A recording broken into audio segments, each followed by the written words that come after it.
Hey guys, happy 1 year anniversary! It's been officially 1 year since I started recording videos. And that started with the Chaldea Boys banner last year. So in honor of that, I will be doing one kitasean ritual, and I'll be answering some Q&As that I got from my last video. So, without further ado, let's begin. So we're going to be starting off with 5 singles and then do a 10 summon. Wow, I can't believe it's been officially 1 whole year since I started recording videos. And wow, I can't believe how many people I've met along the way just in this past year.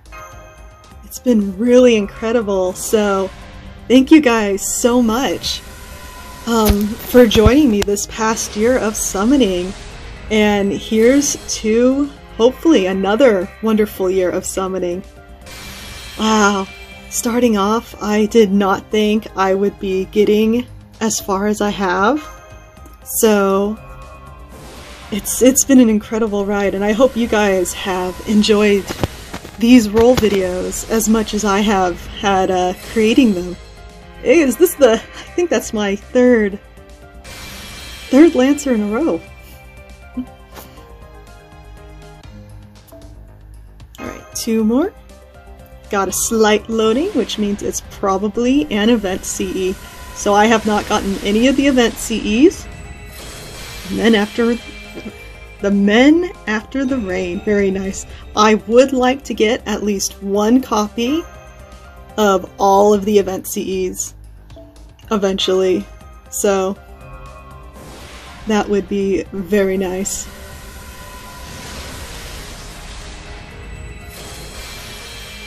Alright, that's the 5 singles, so let's go into the 10 summon.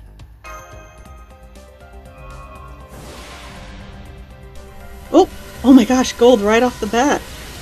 Alright, let's see who we get. See, it is an archer.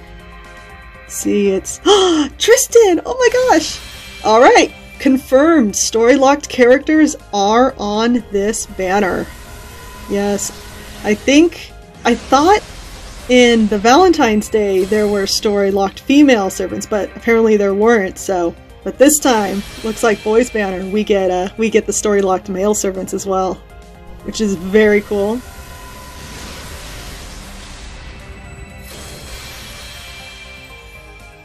So wow! So this is turning out much like my first video. The first video I did, the first card I got was a gold Lancer, and it turned out to be Li Shuwen, who is also a story lock servant. So these rolls are going very similar to my first video. But as I mentioned, I'm just doing one kitasean and that's it. And I will be saving my quartz and rolls for when Ku Altar is on raid up, because oh my gosh, I really want Ku Altar. And hey, Bedivere! You definitely don't see him every day. But yeah, I definitely would love to get... Oh, welcome our customer. That's a very cute CE. So cute. Definitely like to get Q. Would love to get Arthur to NP2 as well. So we will have to see what we get then, but personally, even though this roll has been very nice, been very kind to me, I do want to hold off. Do want to hold off until the Ku Altar banner comes. Oh man, Tristan! I love Tristan. I ended up getting him for my ticket summon for, God, I think it was last year's 4-star. You know what? This is off to a good start. We got 2 story lock servants. We got 2 of the event CEs, so hey, that's awesome. So I'm gonna go ahead real quick and increase Tristan's NP level real quick. So now it's time, as I promised, the Q&A. So on my last video, I asked people if they had any questions for me, and surprisingly I got quite a few. So I will go into the order that I got them in. So the first question was, people who look at my avatar will notice that I have a green-haired avatar, and the question was, do I have green hair in real life, or is it an OC you made? Well, the answer is yes. She is an OC. My green-haired little lady, her name is Zoanthea. She is my OC from a very, very long time. I use her name, obviously, as my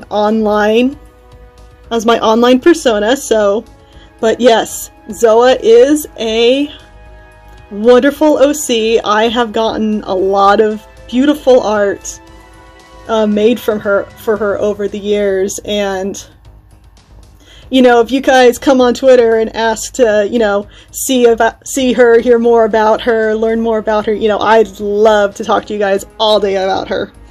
But yes, love, love, love her. Next question. How did you get into the Fate series? Oh man, what a question. So, back when I was on Tumblr, I had a friend of mine who was reblogging art, and the characters that really caught my eye in that artwork happened to be Karna and Arjuna. And I loved their character designs. I'm like, I need to know who these characters are and what they're from. And doing some research, obviously I found out about FGO and all that, but at the time FGO hadn't been released yet. Global hadn't been released yet, so it's like, oh darn. But there was rumors that it was in the works, so I'm like, alright, I'll keep my ear out for it, see what I hear. And about 6 months later, I see an announcement that, hey, the Fate series FGO is coming to Global, so I went to the Play Store, I hit the, well, is it like the pre-register button or something? And day one, when it was released, I downloaded it, I started playing, and the rest is history. The next question is, have I seen anything else in the Natsuverse? And the answer is no, I have not. I have not seen any of the Fate movies or animes. I have not played any of the other games. It's kind of become like an ongoing joke at this point that the only Natsuverse thing, any Fate thing that I've seen or done is Fate Grand Order. So everything I know about the characters and the story and everything is through this game and social media, so I have a very interesting and limited perception about the Fate universe. Next question is, who are my favorite servants? Well, I'll just go by the servants that I currently have, because that'll make things a lot easier. So, here's the list. This is the, I think, top. I tried to keep it to the top 15, but I think there's actually 16 here, and it's just like, that's fine. These are my top favorite servants. Obviously, my number one favorite is Karna. By far. There is no contest or anything. Karna is my number one favorite servant. And as you can see, he's level 100, he's bond level 10, his stats are max, like he's max gold fode.